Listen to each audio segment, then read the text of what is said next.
وقال الذين لا يرجون لقاءنا لولا أنزل علينا الملائكة أو نرى ربنا لقد استكبروا في أنفسهم وعتوا عتوا كبيرا يوم يرون الملائكة لا بشرى يومئذ للمجرمين ويقولون حجرا محجورا وقدمنا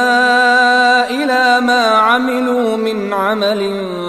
فجعلناه هباء منثورا أصحاب الجنة يومئذ خير مستقرا وأحسن مقيلا ويوم تشقق السماء بالغمام ونزل الملائكة تنزيلا الملك يومئذ الحق للرحمن وكان يوما على الكافرين عسيرا ويوم يعض الظالم على يديه يقول يا ليتني اتخذت مع الرسول سبيلا يا ويلتى ليتني لم أتخذ فلانا خليلا لقد أضلني عن الذكر بعد إذ جاءني وكان الشيطان للإنسان خذولا وقال الرسول يا رب إن قوم اتخذوا هذا القرآن مهجورا وكذلك جعلنا لكل نبي عدوا من المجرمين وكفى بربك هاديا ونصيرا وقال الذين كفروا لولا نزل عليه القرآن جملة واحدة كذلك لنثبت به فؤادك ورتلناه ترتيلا ولا يأتونك بمثل إلا جئناك بالحق وأحسن تفسيرا الذين يحشرون على وجوههم إلى جهنم أولئك شر مكانا وأضل سبيلا ولقد آتينا موسى الكتاب وجعلنا معه أخاه هارون وزيرا فقلنا اذهبا إلى القوم الذين كذبوا بآياتنا فدمرناهم تدميرا وقوم نوح لما كذبوا الرسل أغرقناهم وجعلناهم للناس آية وأعتدنا للظالمين عذابا أليما وعادا وثمود وأصحاب الرس وقرونا بين ذلك كثيرا وكلا ضربنا له الأمثال وكلا تبرنا تتبيرا ولقد أتوا على القرية التي أمطرت مطر السوء أفلم يكونوا يرونها بل كانوا لا يرجون نشورا وإذا رأوك إن يتخذونك إلا هزوا أهذا الذي بعث الله رسولا إن كاد ليضلنا عن آلهتنا لولا أن صبرنا عليها وسوف يعلمون حين يرون العذاب من أضل سبيلا أرأيت من اتخذ إلهه هواه أفأنت تكون عليه وكيلا أم تحسب أن أكثرهم يسمعون أو يعقلون إن هم إلا كالأنعام بل هم أضل سبيلا ألم تر إلى ربك كيف مد الظل ولو شاء لجعله ساكنا ثم جعلنا الشمس عليه دليلا ثم قبضناه إلينا قبضا يسيرا وهو الذي جعل لكم الليل لباسا والنوم سباتا وجعل النهار نشورا وهو الذي أرسل الرياح بشرا بين يدي رحمته وأنزلنا من السماء ماء طهورا لنحيي به بلدة ميتا ونسقيه مما خلقنا أنعاما وأناسيا كثيرا ولقد صرفناه بينهم ليذكروا فأبى أكثر الناس إلا كفورا ولو شئنا لبعثنا في كل قرية نذيرا فلا تطع الكافرين وجاهدهم به جهادا كبيرا وهو الذي مرج البحرين هذا عذب فرات وهذا ملح أجاج وجعل بينهما برزخا وحجرا محجورا وهو الذي خلق من الماء بشرا فجعله نسبا وصهرا وكان ربك قديرا ويعبدون من دون الله ما لا ينفعهم ولا يضرهم وكان الكافر على ربه ظهيرا وما أرسلناك إلا مبشرا ونذيرا قل ما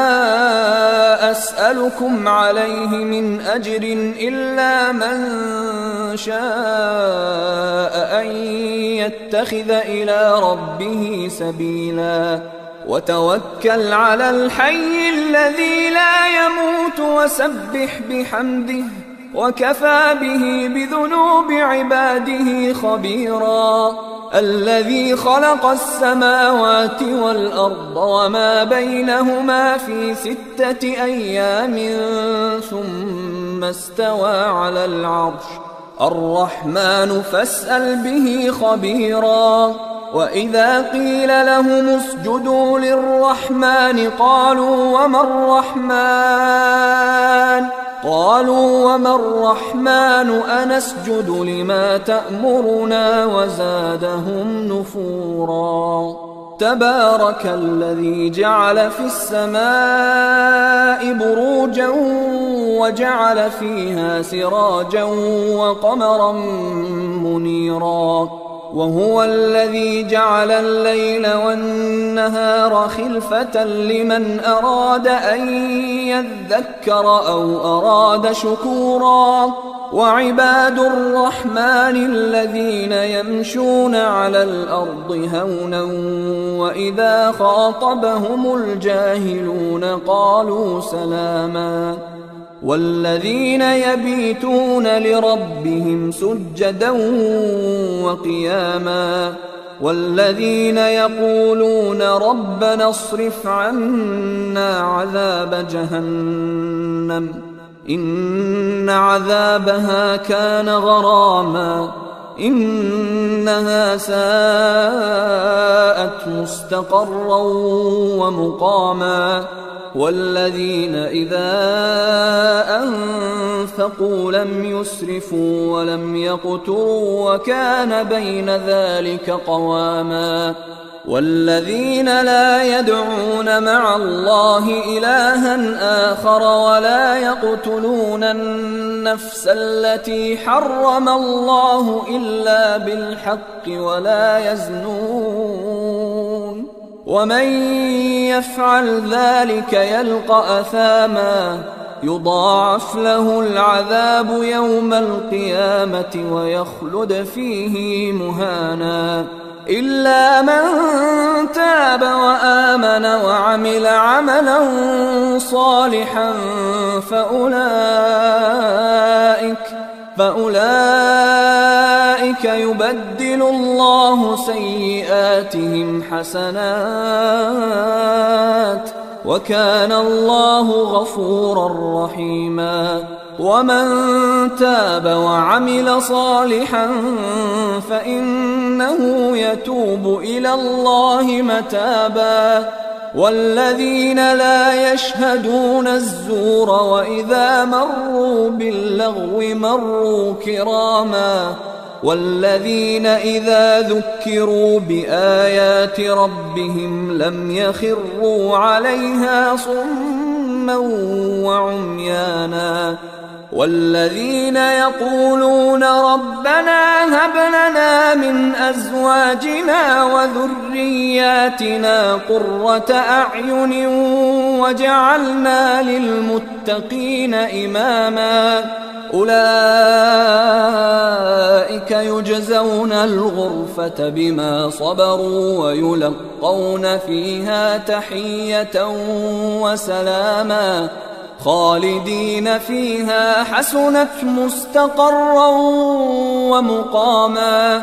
قل ما يعبأ بكم ربي لولا دعاؤكم فقد كذبتم فسوف يكون لزاما. بسم الله الرحمن الرحيم.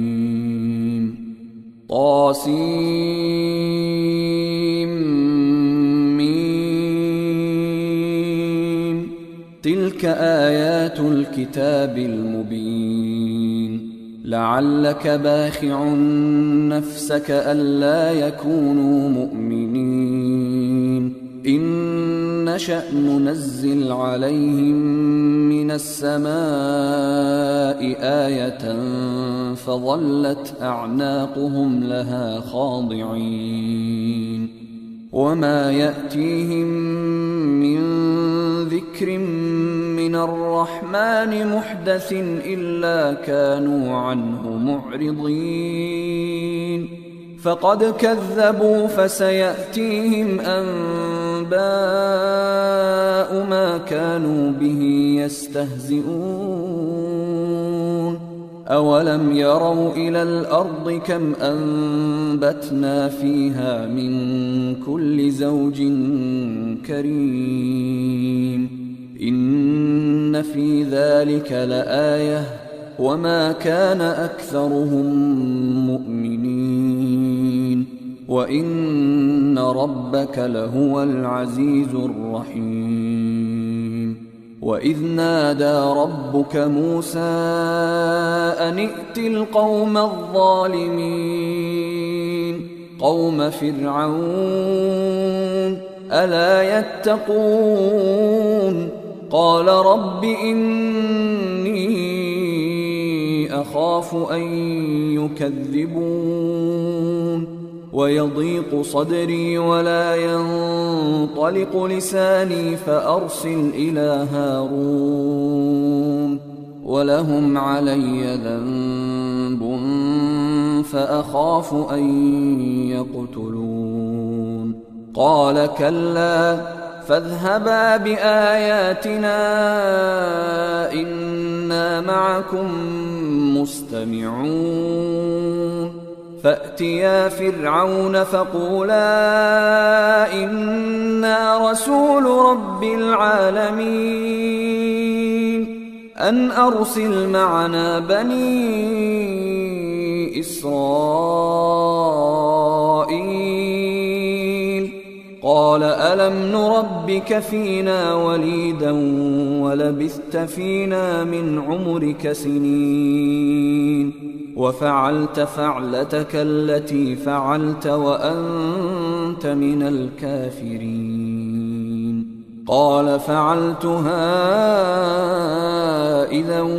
وأنا من الضالين.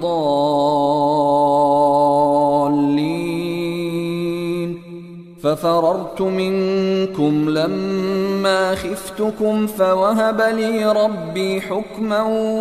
وجعلني من المرسلين وتلك نعمة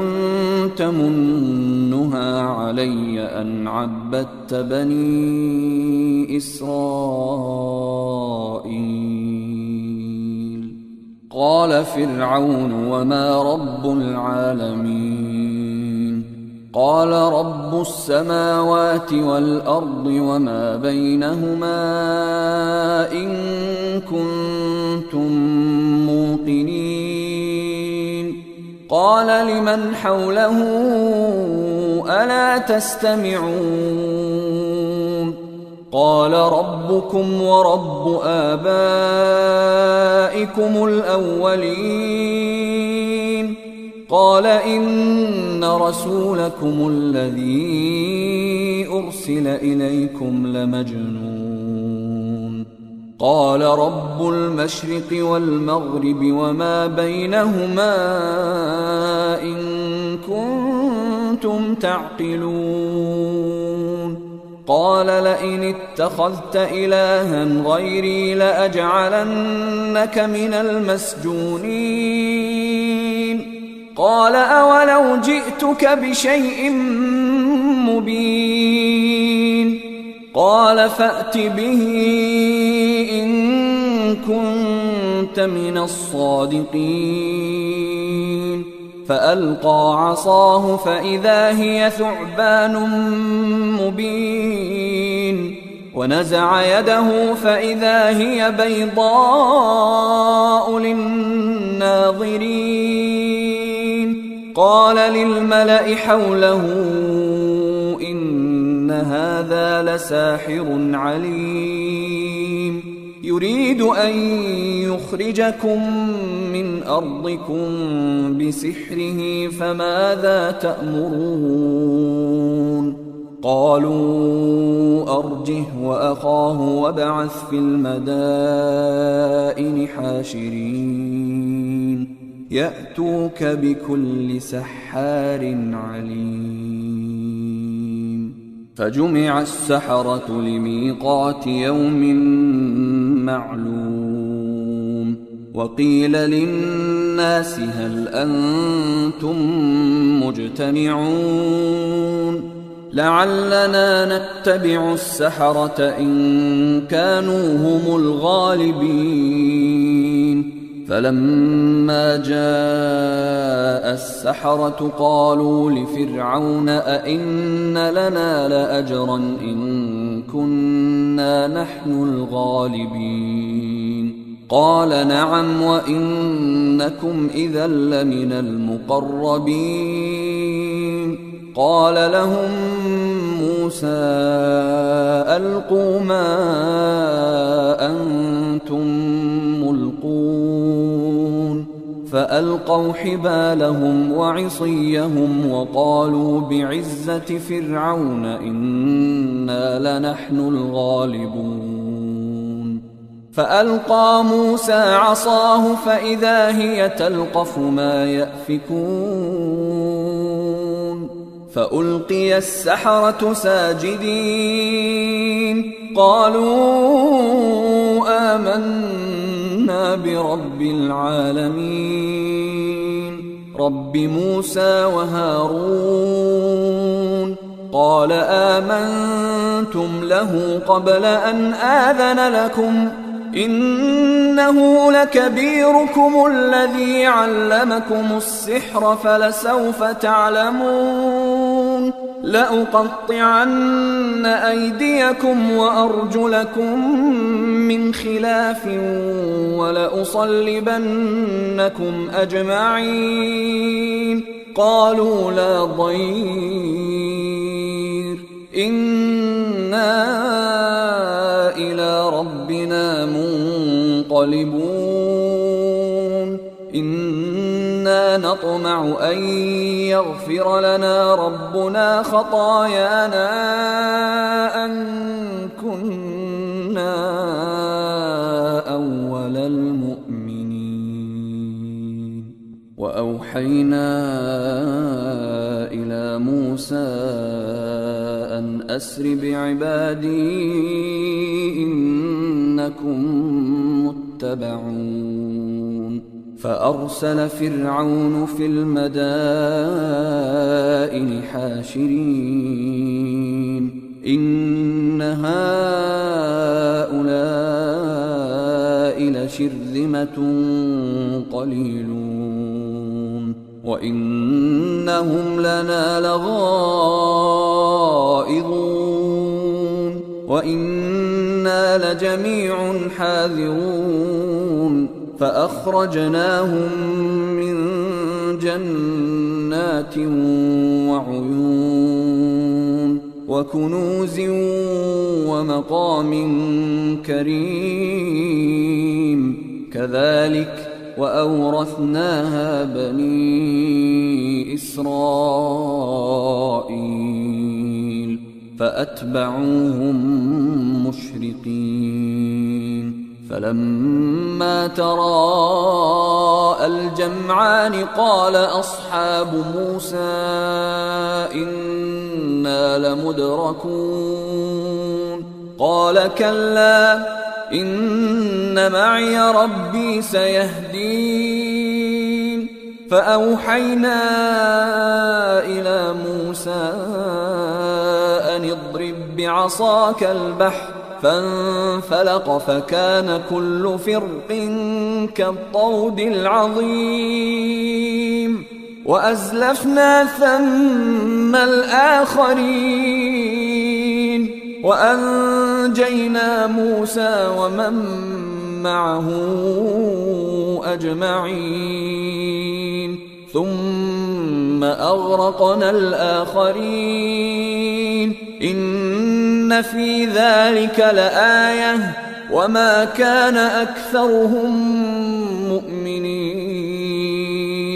وإن ربك لهو العزيز الرحيم واتل عليهم نبأ إبراهيم إذ قال لأبيه وقومه ما تعبدون قالوا نعبد أصناما فنظل لها عاكفين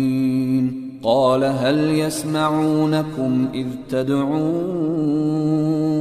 أو ينفعونكم أو يضرون قالوا بل وجدنا آباءنا كذلك يفعلون قال أفرأيتم ما كنتم تعبدون أنتم وآباؤكم الأقدمون فإنهم عدو لي إلا رب العالمين الذي خلقني فهو يهدين والذي هو يطعمني ويسقين وإذا مرضت فهو يشفين والذي يميتني ثم يحيين والذي أطمع أن يغفر لي خطيئتي يوم الدين رب هب لي حكما وألحقني بالصالحين واجعل لي لسان صدق في الآخرين واجعلني من ورثة جنة النعيم واغفر لأبي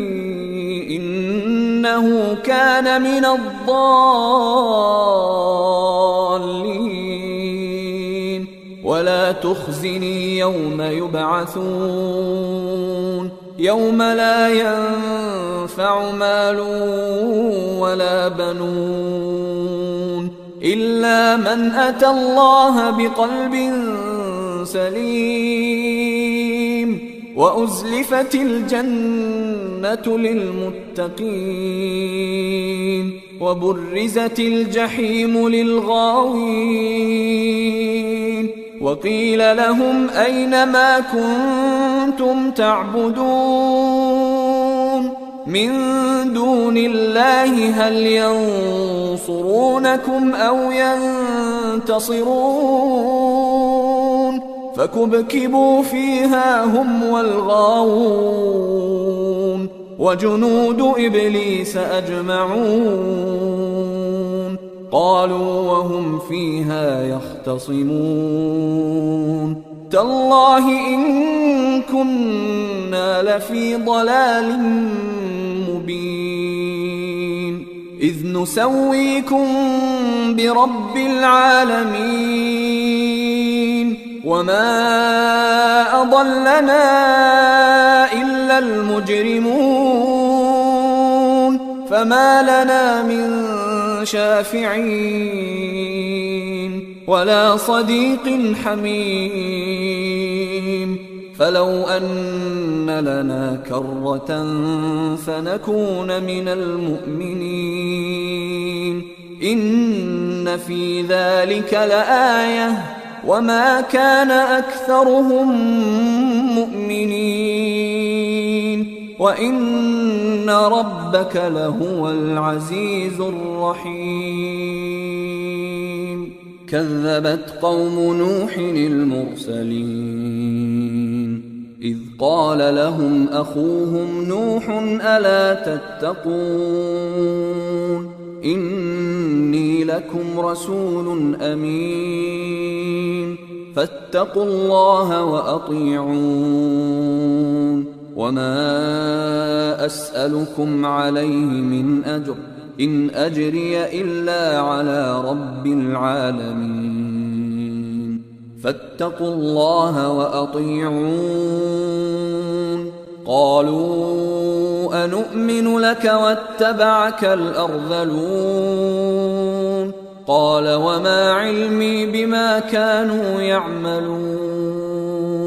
إن حسابهم إلا على ربي لو تشعرون وما أنا بطارد المؤمنين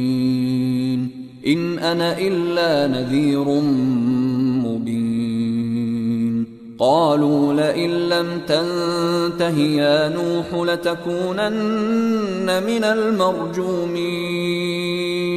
قال رب إن قومي كذبون فافتح بيني وبينهم فتحا ونجني ومن معي من المؤمنين فأنجيناه ومن معه في الفلك المشحون ثم أغرقنا بعد الباقين إن في ذلك لآية وما كان أكثرهم مؤمنين وإن ربك لهو العزيز الرحيم كذبت عاد المرسلين إذ قال لهم أخوهم هود ألا تتقون إني لكم رسول أمين فاتقوا الله وأطيعون وما أسألكم عليه من أجر إن أجري إلا على رب العالمين أتبنون بكل ريع آية تعبثون وتتخذون مصانع لعلكم تخلدون وإذا بطشتم جبارين فاتقوا الله وأطيعون واتقوا الذي أمدكم بما تعلمون أمدكم بأنعام وبنين وجنات وعيون إني أخاف عليكم عذاب يوم عظيم قالوا سواء علينا أوعظت أم لم تكن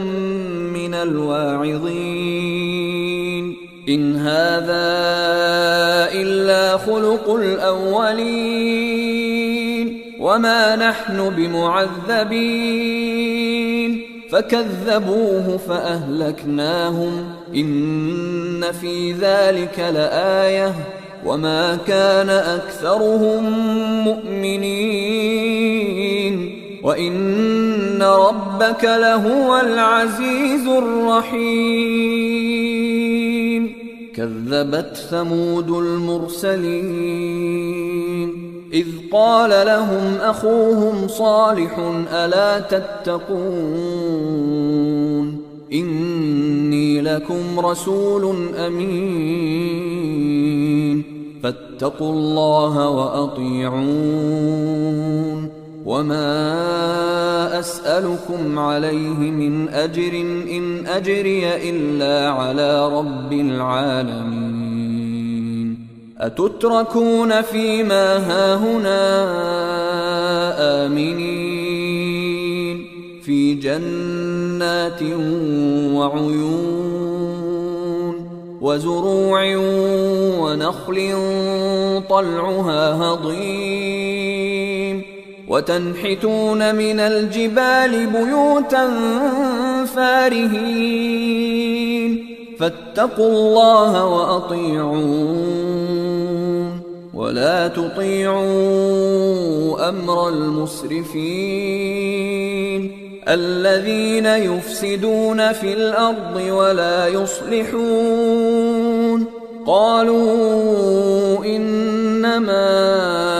أنت من المسحرين ما أنت إلا بشر مثلنا فأت بآية إن كنت من الصادقين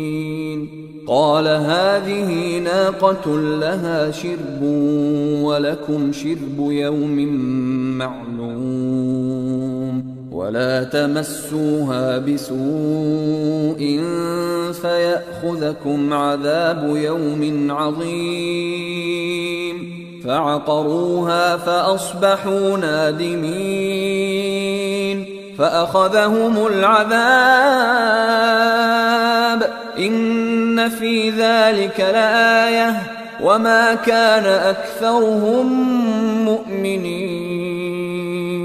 وإن ربك لهو العزيز الرحيم كذبت قوم لوط المرسلين إذ قال لهم أخوهم لوط ألا تتقون إني لكم رسول أمين فاتقوا الله وأطيعون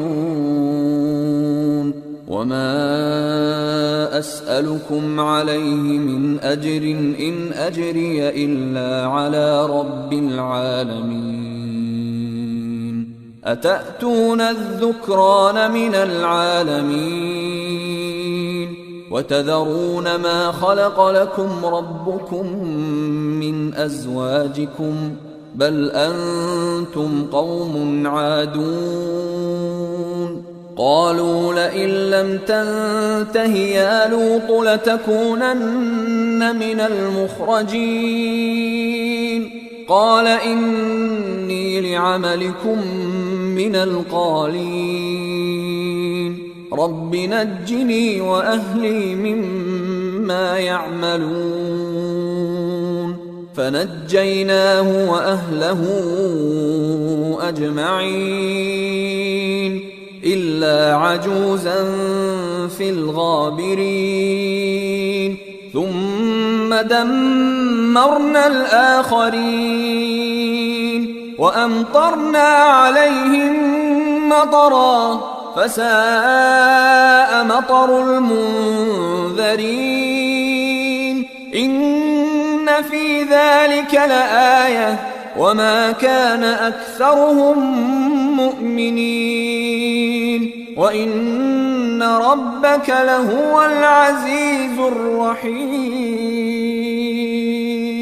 كذب أصحاب الأيكة المرسلين إذ قال لهم شعيب ألا تتقون إني لكم رسول أمين فاتقوا الله وأطيعون وما أسألكم عليه من أجر إن أجري إلا على رب العالمين أوفوا الكيل ولا تكونوا من المخسرين وزنوا بالقسطاس المستقيم ولا تبخسوا الناس أشياءهم ولا تعثوا في الأرض مفسدين واتقوا الذي خلقكم والجبلة الأولين قالوا إنما أنت من المسحرين وما أنت إلا بشر مثلنا وإن نظنك لمن الكاذبين فأسقط علينا كسفا من السماء إن كنت من الصادقين قال ربي أعلم بما تعملون فكذبوه فأخذهم عذاب يوم الظلة إنه كان عذاب يوم عظيم إن في ذلك لآية وما كان أكثرهم مؤمنين وإن ربك لهو العزيز الرحيم وإنه لتنزيل رب العالمين نزل به الروح الأمين على قلبك لتكون من المنذرين بلسان عربي مبين وإنه لفي زبر الأولين أولم يكن لهم آية أن يعلمه علماء بني إسرائيل ولو نزلناه على بعض الأعجمين فقرأه عليهم ما كانوا به مؤمنين كذلك سلكناه في قلوب المجرمين لا يؤمنون به حتى يروا العذاب الأليم فيأتيهم بغتة وهم لا يشعرون فيقولوا هل نحن منظرون أفبعذابنا يستعجلون أفرأيت إن متعناهم سنين ثم جاءهم ما كانوا يوعدون ما أغنى عنهم ما كانوا يمتعون وما أهلكنا من قرية إلا لها منذرون ذكرى وما كنا ظالمين وما تنزلت به الشياطين وما ينبغي لهم وما يستطيعون إنهم عن السمع لمعزولون فلا تدع مع الله إلها آخر فتكون من المعذبين وأنذر عشيرتك الأقربين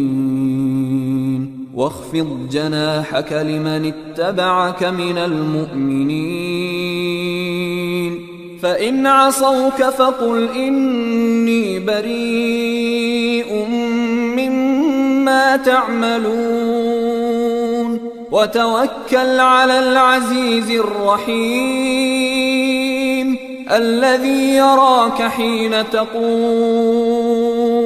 وتقلبك في الساجدين إنه هو السميع العليم هل أنبئكم على من تنزل الشياطين تنزل على كل أفاك أثيم يلقون السمع وأكثرهم كاذبون والشعراء يتبعهم الغاوون ألم تر أنهم في كل واد يهيمون وأنهم يقولون ما لا يفعلون إلا الذين آمنوا وعملوا الصالحات وذكروا الله كثيرا وانتصروا من بعد ما ظلموا وسيعلم الذين ظلموا أي منقلب ينقلبون أعوذ بالله من الشيطان الرجيم بسم الله الرحمن الرحيم طاسين تلك آيات القرآن وكتاب مبين هدى وبشرى للمؤمنين الذين يقيمون الصلاة ويؤتون الزكاة وهم بالآخرة هم يوقنون إن الذين لا يؤمنون بالآخرة زينا لهم أعمالهم فهم يعمهون أولئك الذين لهم سوء العذاب وهم في الآخرة هم الأخسرون وإنك لتلقى القرآن من لدن حكيم عليم إذ قال موسى لأهله إني آنست نارا سآتيكم منها بخبر أو آتيكم بشهاب قبس لعلكم تصطلون فلما جاءها نودي أن بورك من في النار ومن حولها وسبحان الله رب العالمين يا موسى إنه أنا الله العزيز الحكيم وألق عصاك فلما رآها تهتز كأنها جان ولا مدبرا ولم يعقب يا موسى لا تخف إني لا يخاف لدي المرسلون إلا من ظلم ثم بدل حسنا بعد سوء فإني غفور رحيم وأدخل يدك في جيبك تخرج بيضاء من غير سوء في 9 آيات إلى فرعون وقومه إنهم كانوا قوما فاسقين فلما جاءتهم آياتنا مبصرة قالوا هذا سحر مبين وجحدوا بها واستيقنتها أنفسهم ظلما وعلوا فانظر كيف كان عاقبة المفسدين ولقد آتينا داود وسليمان علما وقال الحمد لله الذي فضلنا على كثير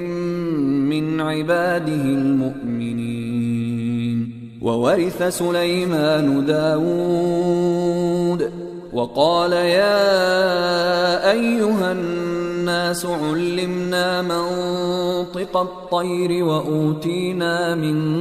كل شيء إن هذا لهو الفضل المبين. وحشر لسليمان جنوده من الجن والإنس والطير فهم يوزعون حتى إذا أتوا على واد النمل قالت نملة يا أيها النمل ادخلوا مساكنكم لا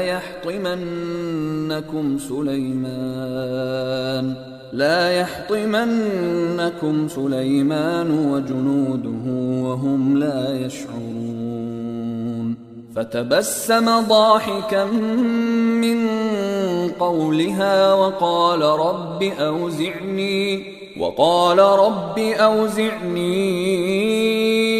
أن أشكر نعمتك التي أنعمت علي وعلى والدي وأن أعمل صالحا ترضاه وأدخلني برحمتك في عبادك الصالحين. وتفقد الطير فقال ما لي لا أرى الهدهد أم كان من الغائبين لأعذبنه عذابا شديدا أو لأذبحنه أو ليأتيني بسلطان مبين. فمكث غير بعيد فقال أحطت بما لم تحط به وجئتك من سبأ بنبأ يقين. إني وجدت امرأة تملكهم وأوتيت من كل شيء ولها عرش عظيم. وجدتها وقومها يسجدون للشمس من دون الله وزين لهم الشيطان أعمالهم فصدهم عن السبيل فهم لا يهتدون. ألا يسجدوا لله الذي يخرج الخبأ في السماوات والأرض ويعلم ما تخفون وما تعلنون. الله لا إله إلا هو رب العرش العظيم. قال سننظر أصدقت أم كنت من الكاذبين. اذهب بكتابي هذا فألقه إليهم ثم تول عنهم فانظر ماذا يرجعون. قالت يا أيها الملأ إني ألقي إلي كتاب كريم إنه من سليمان وإنه بسم الله الرحمن الرحيم. ألا تعلوا علي وأتوني مسلمين. قالت يا أيها الملأ أفتوني في أمري ما كنت قاطعة أمرا حتى تشهدون. قالوا نحن أولو قوة وأولو بأس شديد والأمر إليك فانظري ماذا تأمرين. قالت إن الملوك إذا دخلوا قرية أفسدوها وجعلوا أعزة أهلها أذلة وكذلك يفعلون وإني مرسلة إليهم بهدية فناظرة بما يرجع المرسلون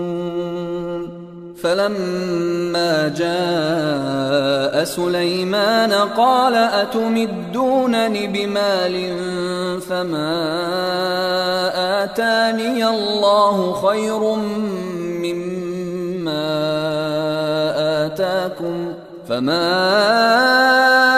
آتاني الله خير مما آتاكم بل أنتم بهديتكم تفرحون ارجع إليهم فلنأتينهم بجنود لا قبل لهم بها ولنخرجنهم منها أذلة وهم صاغرون قال يا أيها الملأ أيكم يأتيني بعرشها قبل أن يأتوني مسلمين قال عفريت من الجن أنا آتيك به قبل أن تقوم من مقامك وإني عليه لقوي أمين قال الذي عنده علم من الكتاب أنا آتيك به قبل أن يرتد إليك طرفك فلما رآه مستقرا عنده قال هذا من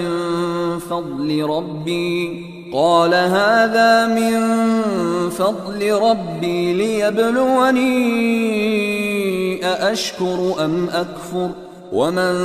شكر فإنما يشكر لنفسه ومن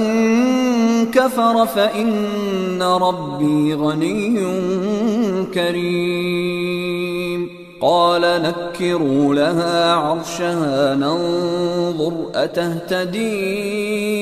أم تكون من الذين لا يهتدون فلما جاءت قيل أهكذا عرشك قالت كأنه هو وأوتينا العلم من قبلها وكنا مسلمين وصدها ما كانت تعبد من دون الله إنها كانت من قوم كافرين قيل لها ادخل الصرح فلما رأته حسبته لجة وكشفت عن ساقيها قال إنه صرح ممرد من قوارير قالت رب إني ظلمت نفسي وأسلمت مع سليمان لله رب العالمين ولقد أرسلنا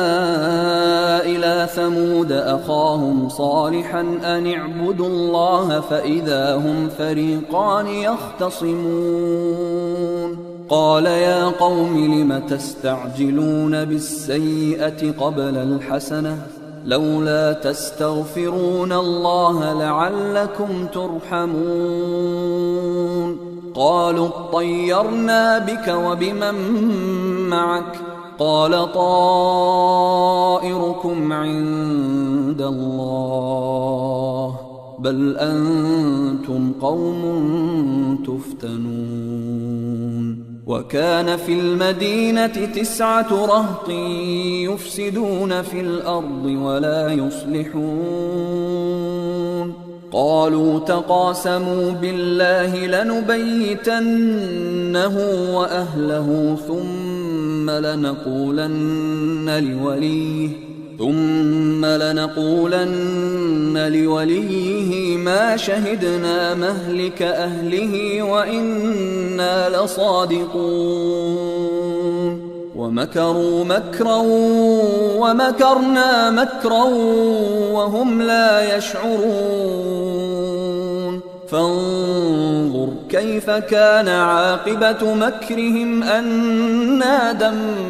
دمرناهم وقومهم أجمعين فتلك بيوتهم خاوية بما ظلموا إن في ذلك لآية لقوم يعلمون وأنجينا الذين آمنوا وكانوا يتقون ولوطا إذ قال لقومه أتأتون الفاحشة وأنتم تبصرون أئنكم لتأتون الرجال شهوة من دون النساء بل أنتم قوم تجهلون فما كان جواب قومه إلا